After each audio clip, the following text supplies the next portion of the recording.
Bismillahirrahmanirrahim. Assalamualaikum warahmatullahi wabarakatuh. Alhamdulillahirabbil alamin. Assalatu wassalamu ala Rasulillah Muhammadin wa ala alihi washabihi ajmain. Allahumma salli ala Muhammad wa ala ali Muhammad. Kaum muslimin wal muslimat yang dirahmati oleh Allah Subhanahu wa taala. Alhamdulillah di kesempatan hari ini Allah masih memberikan kita berbagai macam kenikmatan, wabil khusus nikmat kesehatan, nikmat panjang umur, dan yang paling utama adalah nikmat iman wal Islam.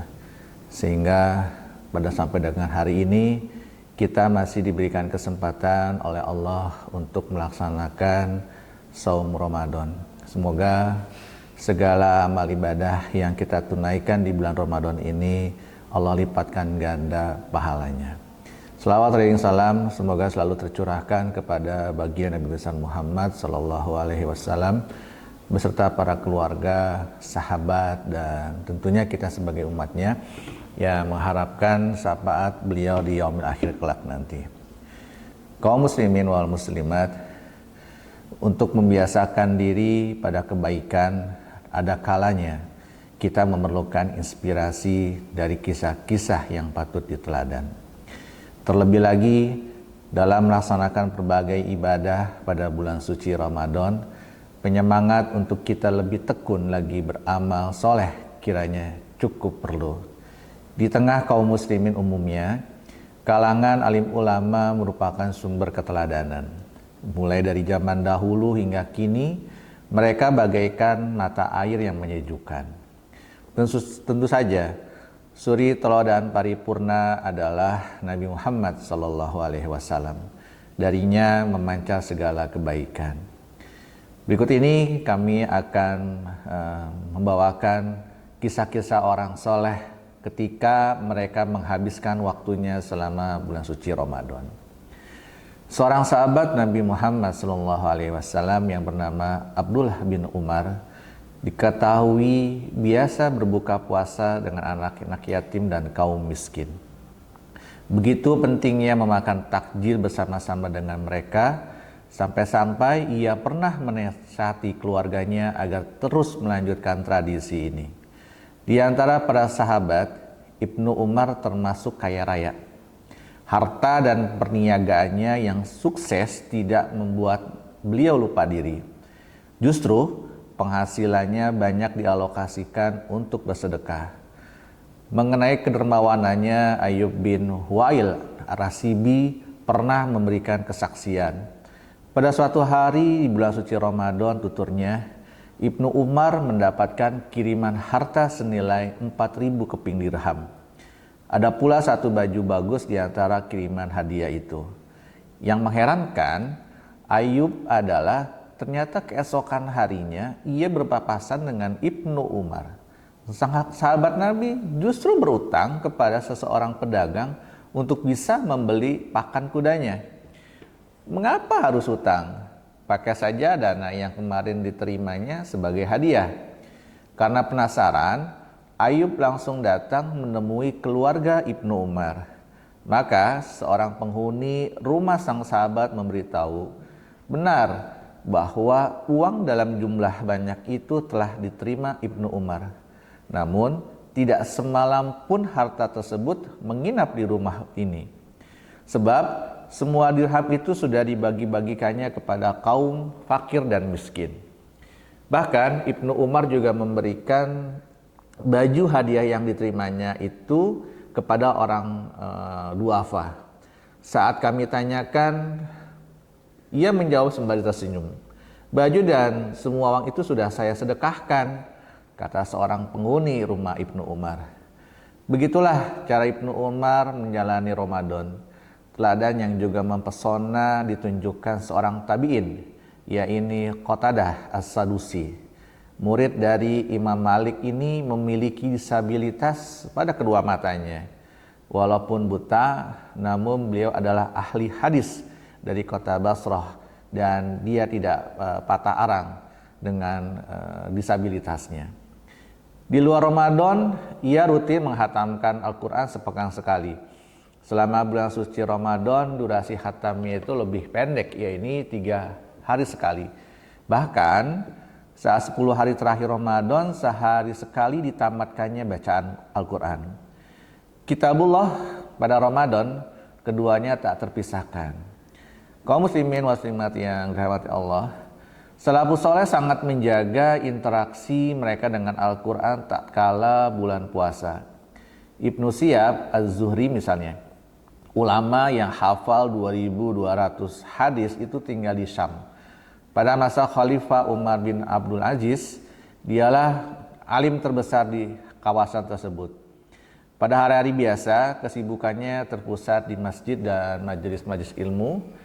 Di sepanjang Ramadan, beliau juga Ibnu Syihab total berkonsentrasi kepada mengaji Al-Quran.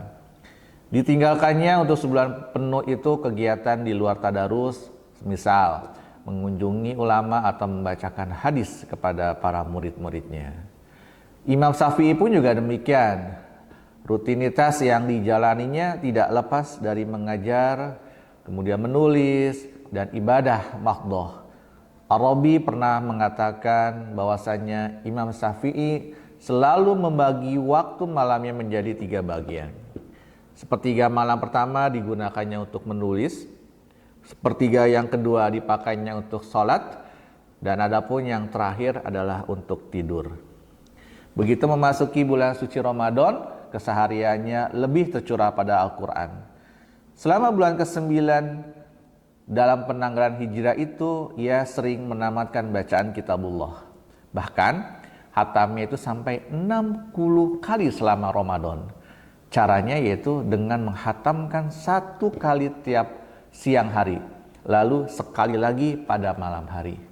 Perhitungan itu mungkin masih mengeluarkan yang dibacanya dalam sholat. Kaum muslimin wal muslimat yang dirahmati Allah Subhanahu wa taala, berikutnya adalah sahabat yang bernama Abu Thalha. Dia adalah seorang yang sangat kaya di Madinah. Hartanya banyak, kebun kurmanya juga banyak, dan salah satu harta yang paling disukai oleh Abu Thalha adalah kebun kurma bernama Bayruha yang lokasinya tidak jauh dari Masjid Nabawi. Ada kisah menarik tentang kebun kurma Bayruha ini.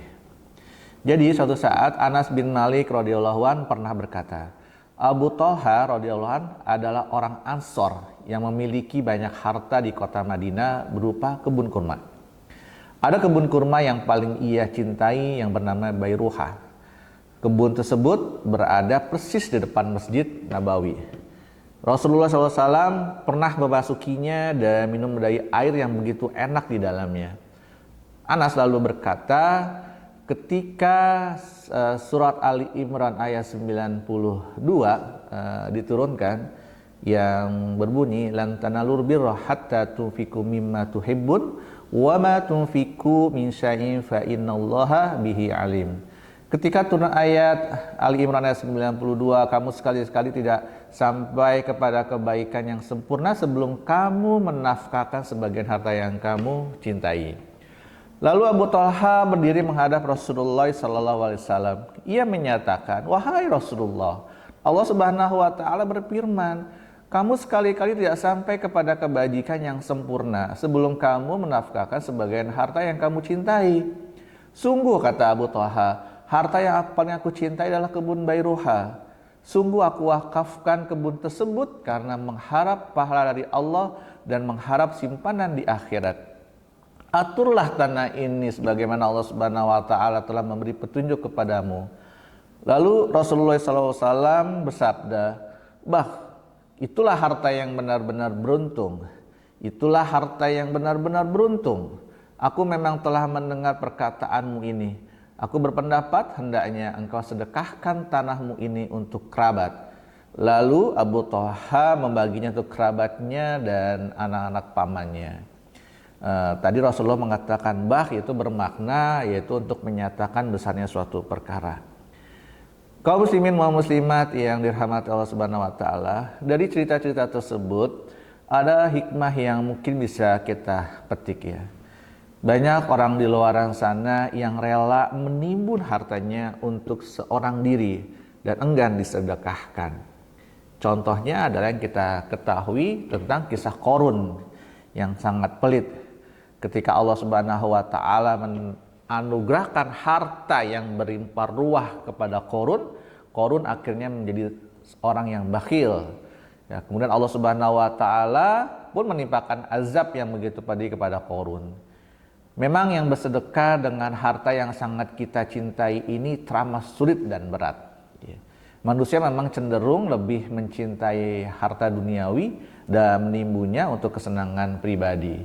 Bahkan Allah Azza wa Jalla berfirman dalam surat Al-Fajr ayat 20, "Wa tuhibbunal mala hubban jamma." Dan kamu mencintai harta benda dengan kecintaan yang berlebihan. Kemudian dalam surat Al-Adiyat ayat 8 Allah berfirman, "Wa innahu lihubbil khairi lasyadid." Dan sesungguhnya dia sangat bakhil karena cintanya kepada harta. Oleh karena itu, jika ada orang yang rela menyedekahkan harta yang dicintainya untuk keperluan banyak orang, maka ia sangat hebat. Kenapa dibilang? Ya, apa yang dilakukan oleh Abu Thalha memanglah sungguh luar biasa. Ya, sikapnya yang tidak takut bersedekah itulah yang perlu kita contoh dan kita teladani. Kaum muslimin wa muslimat yang dirahmati Allah Subhanahu wa taala. Apa yang membuat seorang Abu Thalha begitu berani menyedekahkan kebun kurma tersayang kepada Rasulullah sallallahu alaihi wasallam? Selain karena memang keimanan yang begitu besar kepada Allah Subhanahu wa taala, Abu Thalha pun tidak takut miskin dan tidak takut rugi. Ia sangat yakin dengan balasan yang jauh lebih besar dan menggiurkan di akhirat nanti yang akan Allah Subhanahu wa taala berikan. Ingatlah kaum muslimin wal muslimat bahwa janji Allah Subhanahu wa taala itu pasti. Allah Subhanahu wa taala pun tidak akan ingkar terhadap semua janji-janjinya. Allah Subhanahu wa taala berjanji kepada orang-orang yang menyedekahkan hartanya di jalan Allah Subhanahu wa taala dengan janji yang seperti ini. Katakanlah, sesungguhnya Tuhanku melapangkan rezeki bagi siapa yang dikehendakinya di antara hamba-hambanya dan menyempitkan bagi siapa yang dikehendakinya. Dan barang apa saja yang kamu nafkahkan, maka Allah akan menggantinya, dan dialah pemberi rezeki yang sebaik-baiknya. Surat As-Saba ayat 39. Semoga kita semua diberi petunjuk dan hidayah oleh Allah Ta'ala agar dimampukan untuk mengikuti contoh mereka. Ramadan bulan mulia, janganlah momen luar biasa ini terlewati dengan sia-sia. Demikian yang bisa kami sampaikan, kurang lebihnya mohon maaf. Wabillahi taufiq wa hidayah. Assalamualaikum warahmatullahi wabarakatuh.